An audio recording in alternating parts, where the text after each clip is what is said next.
Ya, kembali kita lanjutkan breaking news. Saya Ralf Tampu Bolon. Pemirsa, baru saja kita saksikan kerumunan pers atau awak media yang berusaha mendapatkan keterangan dari Komisioner KPK Adnan Pandu Praja terkait penangkapan BW atau Bambang Wijoyanto oleh Bareskrim Polri, di mana ada statement yang cukup menarik dari Adnan yang mengatakan tidak ada friksi yang tidak perlu terkait pertanyaan apakah ada friksi di antara kedua institusi yakni Polri dan KPK. Ini menarik untuk dikaji. Kemudian juga ada pernyataan yang menyatakan bahwa KPK dan Presiden dijadwalkan akan bertemu pada pukul 2 siang nanti selepas sholat Jumat. Dan saat ini kita sudah tersambung dengan ketua atau mantan Hakim MK yakni Mahfud MD, ini karena terkait isu yang dijadikan atau yang mengemuka di balik penangkapan BW yakni kesaksian palsu. Ini disampaikan di depan sidang MK tahun 2010 terkait Pilkada Kota Waringin Barat, Kalimantan Tengah. Selamat siang, Pak Mahfud. Selamat siang, Ralf. Baik, kita tarik ke belakang 5 tahun yang lalu. Anda sebagai yang mengumumkan akhirnya pemenangnya adalah Ujang Iskandar dan Bambang Purwanto sebagai Bupati dan Wakil Bupati pada waktu itu mengabulkan permohonan dari pemohon. Apa yang Anda ingat terkait kesaksian Bambang Wijoyanto pada waktu itu? Begini ya, saya tidak ikut memeriksa kasus itu karena kasus itu diperiksa oleh satu majelis panel yang dipimpin oleh Akil Mukhtar. Ketua majelisnya itu Akil Mukhtar. Yeah. Nah, saya sebagai ketua itu hanya membatalkan vonisnya pada saat sidang terakhir. Dan semua hakim harus hadir. Jadi kalau majelis hakimnya dipimpin Akil Mukhtar itu 3 orang, kemudian ketika diputuskan diucapkan bersama-sama oleh 9 orang. Jadi saya tidak tahu persis jalannya persidangan. Tetapi yang saya ingat dari bacaan terhadap vonis itu ya, itu sudah diperiksa berdasar prosedur-prosedur yang resmi. Para saksi sudah disumpah sesuai dengan aturan dan kita tidak menyelidiki apakah Anda direkayasa apa memberi keterangan palsu. Pokoknya disumpahkan memberi keterangan yang benar, kan gitu. Lalu kita berdasar fakta-fakta persidangan itu memutus kasus itu. Memang kemudian timbul reaksi ya, karena yang kalah jadi menang gitu. Tetapi pada waktu itu ya kita anggap ya itulah putusan pengadilan gitu. Nah, kemudian memang ada proses hukum pidana terhadap beberapa saksi yang dianggap memberi keterangan palsu, dan itu sudah divonis. Kalau tidak salah ada 2 orang, yang satu perempuan, kemudian yang satu siapa lagi gitu ya, itu divonis karena keterangan palsu pada tahun 2012 ya. Nah, mestinya kalau ada keterkaitan dengan Bambang kan 2012 itu juga bersambung ya kasusnya gitu. Tapi kok baru sekarang. Tetapi itulah secara hukum itu tidak salah juga. Artinya secara prosedural tidak salah karena memang daluarsa satu tindakan itu, satu tindak pidana itu daluarsanya kan masih lama kalau ancaman hukumannya 7 tahun, itu kan? Yeah. Jadi memang belum habis masa waktunya untuk disidik kapanpun gitu ya. Nah, dan itu yang sekarang terjadi. Itu Ralf yang saya tahu. Tapi kalau pada saat itu kapasitas Pak Mahfud hanya sebagai memutuskan, tapi tentunya kan sebelumnya pasti menerima hasil atau proses persidangan yang sudah berjalan selama beberapa waktu dari 9 hakim MK, termasuk juga Pak Akil Mukhtar sebagai ketua hakim pada waktu itu. Tentunya Anda juga mempelajari berkas-berkas yang ada sebelum akhirnya membacakan putusan yang memenangkan pemohon pada waktu itu. Apa kira-kira apa di antara berkas-berkas yang disampaikan itu kesaksian demi kesaksian yang disampaikan para saksi selama proses persidangan berjalan terkait kesaksian yang disampaikan Bambang Wijoyanto pada waktu itu? Iya memang dong. Saya sebagai ketua majelis itu, ketua MK mempelajari dulu, bukan hanya mempelajari, bahwa mendengar laporan dari majelis itu. 9 hakim itu mendengar laporan dari majelisnya Pak Akil Mukhtar, bagaimana putusan kasus ini. Lalu dia laporkan kasusnya itu, bahwa perkaranya begini, lalu tidak ada jalan lain kecuali dibatalkan menurut majelis panel pada waktu itu. Dan ini memang yang paling saya ingat sidang pilkada kasus ini karena ini rapat majelis hakimnya tidak satu kali ya. 9 hakim itu rapatnya tidak satu kali. Pertama ada di ruang rapat biasa ya, didiskusikan lalu oke, dibatalkan. Sudah itu kita rapat lagi, ayo kita agar lebih hati-hati. Apa sih alasan-alasan batalkan itu? Kita diskusi lagi, diputuskan lagi.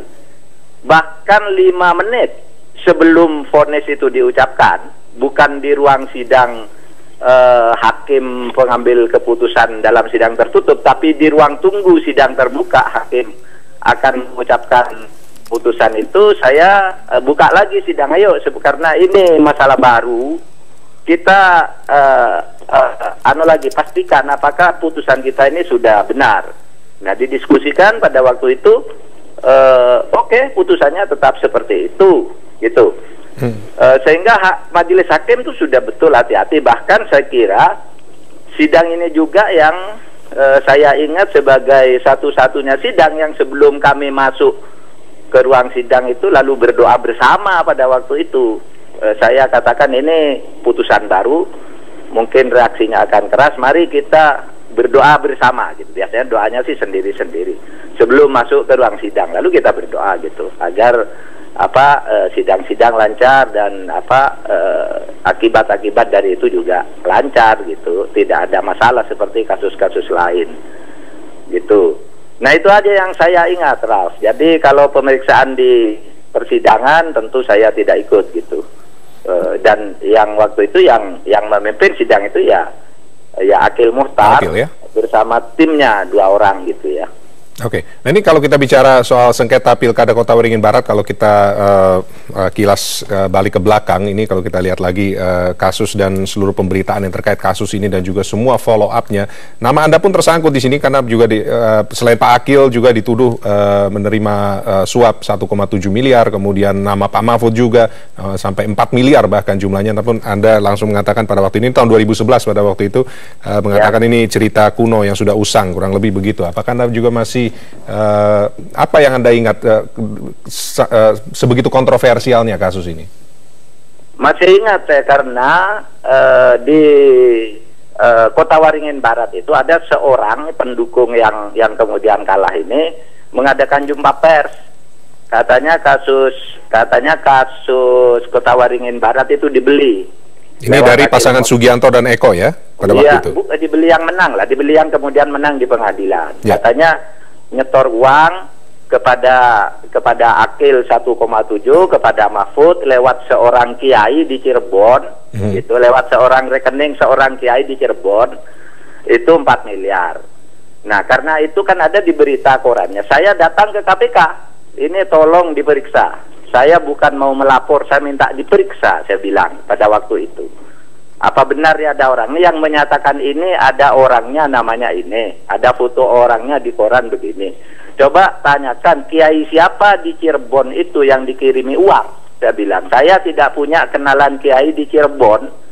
Saya bilang kecuali Kiai Akil Sirot dan saudara-saudaranya. Saya bilang begitu. Nah, coba tanya disetor ke rekening siapa Kiai Cirebon. Jangan-jangan Kiai Cirebon itu tidak ada, atau orang mengaku-ngaku kiai gitu. Saya lapor ke KPK, saya lapor juga ke Polri pada waktu itu untuk diselidiki. Tapi sesudah terus kita ikuti, ternyata ya cuma ketawa-ketawa aja, Pak, itu semua bohong katanya. Hanya untuk itu aja. Nah, sampai sekarang saya sendiri yang laporkan itu, bahkan saya masih punya dokumen laporan saya ke KPK untuk diperiksa itu. Gitu, Ralf. Oke, jadi kronologisnya adalah ini Kusniadi waktu itu salah satu kerabat Ujang yang ikut bersaksi ini menyebutkan Anda menerima uang dari seorang kiai asal Cirebon seperti yang disebutkan tadi. Itu dia. Dititipkan ke rekening pribadi sang kiai yang merupakan kiai kepercayaan Anda pada waktu itu. Jadi Anda sendiri mengatakan bahwa kiai itu bahkan tidak ada begitu. Saya kenalnya Kiai Cirebon tuh hanya Kiai Akil Sirot, Kiai ini yang sekarang ketua PBNU. Lalu Kiai Ja'far Sirot, adiknya Kiai Akil Muhtar, kemudian Mustafa Sirot. Nah, hanya itu. Jadi kalau ada kiai-kiai lain mengaku menerima uang atas nama saya tidak tahu ada kiai siapa di Cirebon. Dan saya tidak punya kepercayaan kiai. Bagi saya kiai itu sama, saya percaya semua, bukan hanya di Cirebon. Di Jawa Timur itu ribuan kiai, saya percaya semua. Nah, itu kan ada orang yang mengaku, kan tinggal dipanggil tuh orangnya. Kiainya siapa, diserahkan lewat rekening apa langsung. Kemudian itu kan gampang sekali kalau memang ada kan, karena yang mengaku menyerahkan itu ada kan. Bahkan saya bilang ke KPK pada waktu itu, kalau betul ada uang itu, gitu, nanti saya ditangkap sebagai pemerasan aja, korupsi melalui pemerasan, bukan penyuapan. Karena kalau penyuapan, orang itu takut melapor. Nah, kalau betul dia nyerahkan, biar saya akui pemerasan gitu. Kalau memang ada orangnya siapa, yang ngirim siapa, yang nerima siapa. Tapi sampai sekarang itu enggak ada. Saya juga pernah kontak dengan Pak Sugianto melalui telepon, melalui SMS. Malah kalau dia Pak Sugiantonya itu yang kalah Bapak, kalau saya sama Pak Mahfud kagum dan percaya betul katanya gitu ketika berkali-kali kasus ini muncul. Tapi saya tidak percaya dengan Pak Akil, dia bilang begitu. Ya, enggak apa-apa saya bilang. Orang percaya atau tidak itu hak orang gitu. Kalau Pak Sugiantonya sih dengan saya masih sering SMS-an bagus. Dia malah mengatakan, Pak, kalau negara ini seperti Pak Mahfud semua aman negara ini, tapi saya diperlakukan tidak adil oleh hakim-hakim lain. Dia bilang begitu ke saya. Si Pak Sugiantonya ini. Sugianto Sabran. Oke, baik. Kita kembali ke kasus ditangkapnya Bambang Wijoyanto pada pagi hari ini. Kalau ini karena ini terkait dengan kasus yang Anda umumkan sebagai pemenang pada waktu sengketa Pilkada 2010, 5 tahun yang lalu, apa implikasinya kalau yang Anda lihat? Ternyata tadi Anda sempat menyinggung bahwa kenapa baru dibuka sekarang, kalau ini bersambung pada tahun 2012 mestinya begitu. Tetapi sekarang tahun 2015 awal kasus ini mencuat atau mengemuka. Apa yang Anda lihat di balik ini? Aduh, saya tidak mau menduga-duga ya, tetapi saya kira opini publik sekarang tidak terhindarkan bahwa ini sudah terjadi saling serang antara Polri dan KPK. Ini opini ya, benar atau tidak itu nanti kan hukum yang akan bicara. Tapi opini masyarakat kan gitu. Karena KPK menyerang Polri dengan menetapkan Budi Gunawan sebagai tersangka justru pada saat yang sangat menentukan bagi masa depan Budi Gunawan dan Polri gitu. Lalu sekarang KPK pun dibegitukan, kan itu opini publik. Tapi tentu hukum akan bicara semuanya. Apa yang Anda tahu dari yang bisa Anda share ke publik mengenai sosok seorang Bambang Wijoyanto, terutama terkait kapasitasnya waktu itu sebagai kuasa hukum dari Ujang Iskandar pada waktu kasus Pilkada Kota Waringin Barat? Kalau saya sih mengenal Bambang Wijoyanto ini seorang yang lurus, tegas terhadap pemberantasan korupsi tanpa kompromi gitu. Itu yang saya kenal dia. Tetapi kalau kemudian polisi menemukan bukti-bukti lain ya saya tidak tahu, karena sama juga dengan kasus Akil dulu kan, kita tidak tahu tertangkap begitu. Nah, kalau ini kasusnya adalah diduga memberi keterangan palsu yang akhirnya membuat kasus Kota Waringin Barat ini akan dibuka lagi, dan Anda pun diminta dalam kapasitasnya sebagai Ketua MK pada waktu itu untuk memberikan keterangan lagi. Anda siap untuk itu? Oh ya, sudah pasti siap, tapi terlalu jauh ke sana. Kan tinggal dibaca putusannya kan. Kan Polri tahu putusannya, apa yang terjadi di persidangan, apa alasan-alasannya gitu. Dan ada rekamannya juga persidangan itu. Ya paling kalau manggil saya sama aja dengan KPK, paling ditanya Anda kenal dengan Akil tidak, ada kenal dengan Bambang, secara membagi sidang gimana, paling begitu-begitu juga. Saya sudah sering ke KPK kan, hanya ditanya bagaimana cara membagi sidang itu berapa orang, siapa yang hadir, kalau tidak hadir gimana, paling ditanya gitu-gitu juga. Termasuk kalau sampai akhirnya implikasinya dugaan-dugaan money politics, aliran suap, aliran dana itu dibuka lagi dan akhirnya mengimplikasikan nama Anda lagi? Pasti saya dukung. Orang sebelum saya dipanggil aja saya sudah datang ke Polri, saya sudah datang ke KPK. Periksa, saya bilang. Selama ada laporan meskipun tidak jelas, saya yang datang minta diperiksa. Dan saya kira Anda pun pasti punya dokumen-dokumen itu, bahwa saya sering datang ke KPK, saya sering datang ke Polri pada waktu itu melaporkan dan menyerahkan kalau ada orang MK yang main-main, termasuk saya, periksa saja secepatnya. Bukan saya katakan saya tidak akan melapor, tetapi saya minta diperiksa, saya bilang. Kalau melapor itu kan seakan-akan orang merasa dipojokkan. Kalau minta diperiksa, oke, periksa, saya bilang. Beda antara melapor dan diperiksa di dalam hukum itu kan. Dan saya punya dokumen-dokumen sampai sekarang ketika saya minta diperiksa itu. Kalau itu enteng lah bagi saya, tidak terlalu ada masalah. Tetapi tentu silakan dibuka selebar-lebarnya kasus itu. Dan semua dokumen berkas-berkas perkara dari 5 tahun lalu itu masih ada semua lengkap dan siap untuk dipresentasikan sebagaimana apabila diperlukan, Pak Mahfud? Dokumennya itu, kalau dokumen perkaranya itu ada di MK ya. Itu kan dokumen perkara pilkada itu kan ada di MK, ada yang bentuk tercetak, ada yang sekarang di website, tinggal dibuka kapan saja, gitu. Jadi tidak usah ditanyakan ke saya, seumpama saya pun tidak mau, itu pasti bisa dibuka juga kan. Jadi jangan ada pretensi, nanti sembunyikan, tidak bisa. Itu sudah dicetak, dibagi pada saat sidang terakhir itu langsung dibagi kepada semua pihak yang ada. Jadi itu pasti bisa dibuka. Anda buka sekarang pun, buka websitenya MK, perkara nomor sekian 2010, Anda tahu lengkap siapa yang bicara apa, saksinya siapa, itu lengkap semua ada. Bisa diakses langsung dari situs MK, Pak Mahfud ya? Bisa. Jadi semua terbuka, tidak disembunyikan kepada publik, semua transparan, semua terbuka? Nanti semua terbuka. Anda bisa buka sekarang juga tuh websitenya MK. Masuk ke rubrik perkara, lalu panggil perkara nomor tahun 2010. Kita akan muncul, perkara nomor 10 terdiri dari sekian kasus, putusannya begini, uraiannya begini, lengkap itu. Kalau misalnya akhirnya ditetapkan memang kesaksian palsu itu terbukti, memang palsu yang disampaikan oleh BW, dan akhirnya implikasinya adalah bahwa kasus ini perlu ditinjau kembali. Implikasinya Anda sebagai yang mengumumkan pemenang pada waktu itu dan sebagai ketua MK pada waktu itu, Anda siap juga menghadapi konsekuensinya? Nah, itu tidak ada konsekuensinya kecuali ada pidananya. Konsekuensi apa? Putusan pengadilan itu begitu diputus yang mengikat. Nah, kalau salah, yang salah itu yang ditangkap, kan begitu. Bukan putusannya yang lalu batal gitu. Kan gitu. Nggak ada, kalau putusan pengadilan salah lalu membuka kasus itu lagi, perkara ribuan tahun yang lalu itu banyak sekali.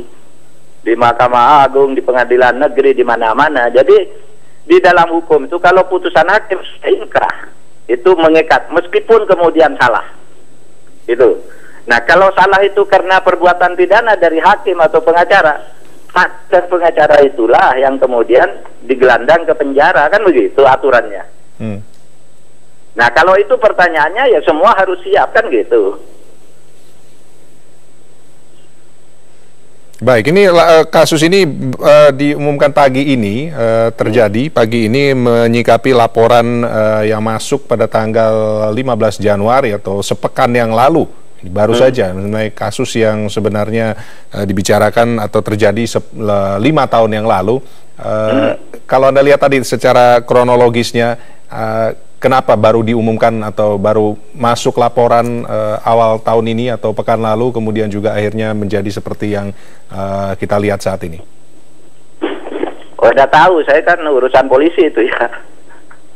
Ya, tapi Anda sebagai ketua MK pada waktu itu, ini kasus dari 5 tahun yang lalu, kemudian... Ya justru saya bertanya aja, saya bertanya seperti Anda juga. Kenapa kasusnya 5 tahun lalu, kemudian saksi palsunya sudah dihukum 2 tahun lalu, kemudian kok baru sekarang? Nah, itu pertanyaan masyarakat. Ya, saya bagian dari masyarakat juga bertanya. Sehingga pertanyaan itu juga pertanyaan saya, bukan pertanyaan yang bisa ditujukan ke saya. Sama aja pertanyaannya. Oke, Anda dalam kapasitasnya sebagai warga. Kalau kredibilitas MK di sini akan lebih dikritisi lagi, di mana MK sekarang kredibilitasnya dalam proses recovery setelah pasca Akil Mokhtar, kemudian sekarang bisa dikatakan satu setback, mundur lagi melihat satu kasus dari 5 tahun yang lalu di mana Anda dan Pak Akil pada waktu itu yang menangani. Apa tanggapan Anda terkait kredibilitas MK yang kemungkinan dalam beberapa hari ke depan kita akan lihat bagaimana perkembangan kasus ini akan kembali dipertanyakan publik? Yang nangani itu bukan saya dan Pak Akil. Ya, dan yang nangani para hakim MK yang lain. Tetapi seluruh perkara itu pasti ketua MK yang membacakan vonisnya, gitu. Gitu ya. Tetapi saya kira kita lihat saja kasus Kota Waringin Barat itu sampai sekarang nih, sampai sekarang ini tidak ada kasus penyuapannya. Sudah saya laporkan, ya. Dan semua clear ya? Terbuka. Nah, ada ini kan kasus pidana biasa kalau betul ada sumpah palsu ya. Keterangan palsu itu kan bukan kasus penyuapan, kasus kalau betul itu kan kasus pidana umum. Ya kan? Nah, hakimnya perkaranya itu sendiri tidak pernah ada soal hukumnya sampai sekarang, kecuali orang yang kalah lalu memperkarakan ada katanya isu penyuapan, ada apa, dan itu sudah dilaporkan ke KPK, tidak ada sampai sekarang. Oke, baik. Terima kasih untuk waktunya bergabung bersama kami, Pak Mahfud MD.